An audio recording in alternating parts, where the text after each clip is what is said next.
nyo na, nasa first album showcase na tayo ngayon. Sobrang fulfilling.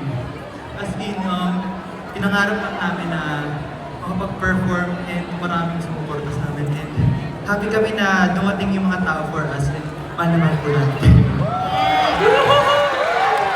Hindi naman nakita natin sa video, di ba? 2 years.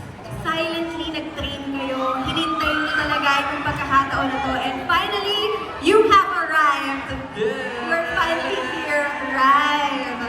Okay, now before we move on to the next performance, we want to take a moment to talk about you guys. Everyone here who is standing here today, at syempre lahat gusto ko rin tanungin, how much have you been supporting Rive? Sobra, no? And for a very long time, nandyan talaga kayo. So, sino dito yung mga ngayon lang na-discover ang Rive? Meron po ba?